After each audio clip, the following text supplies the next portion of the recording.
our Honorable Cabinet Secretary, Eden Duale, my fellow colleagues, our partners, the brave cancer survivors, and all of you wonderful ladies and gentlemen, good morning.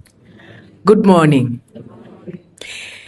My CS, I'm not very happy when I'm standing here because of the many people we are continuing to lose in this country to cancer, not specifically to cervical cancer.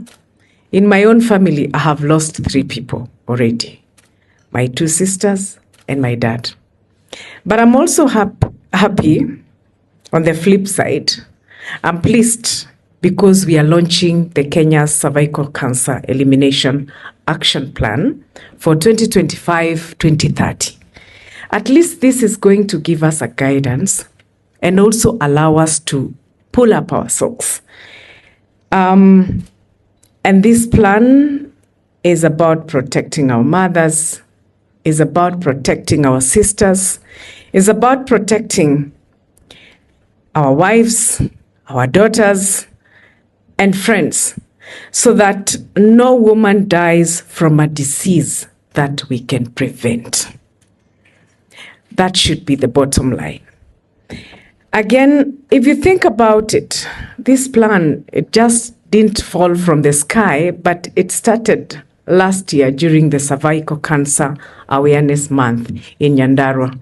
Waziri, I have always followed these people, and especially this month, Gladwell and myself, we are always together, and they give me data.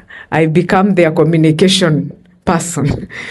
So last year, we had folks from all walks of life when we came together to talk about the plan. And I'm glad that this is happening today.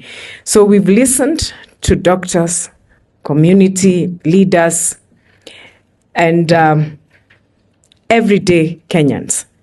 Now it's time to turn those talks into real action, because when we work as a team, like how our Harambee spirit built this nation, then we can achieve anything. It is not a one-man show. It is not a one-department show.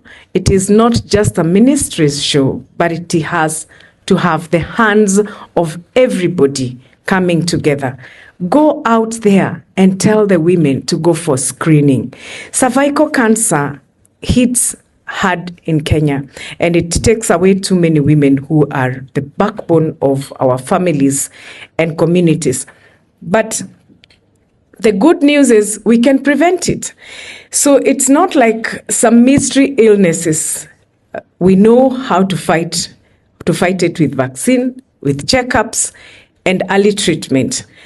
Yet every day we have seen ourselves losing the mamas in Kisumu, in Mombasa, and everywhere.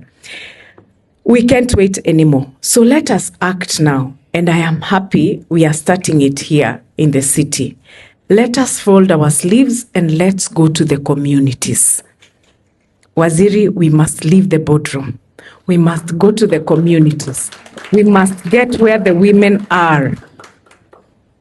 We must go to those schools.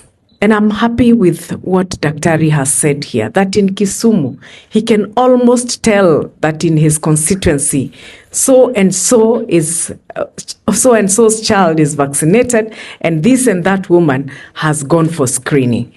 Let us have that. The fight isn't just for hospitals here in Nairobi or big cities, but it's about public health in every corner of the country. So we need to teach people how to stay safe, catch problems early, and get communities involved. Our community health promoters, who are the backbone, they are real heroes. And we will continue encouraging them. And as I stand here, I still want to encourage them. I would have wanted some of them probably to come here to hear it for ourselves. And when I arrived, the first question I asked Gladwell, why didn't you invite community health promoters? So, but I want to say that their work is door to door. So we will encourage them to continue telling the women to come out in the villages, and also we will train them. We will incorporate training around cancer so that they can be able to give basic health education to the women. I want to give a big shout out to the team that has done this work.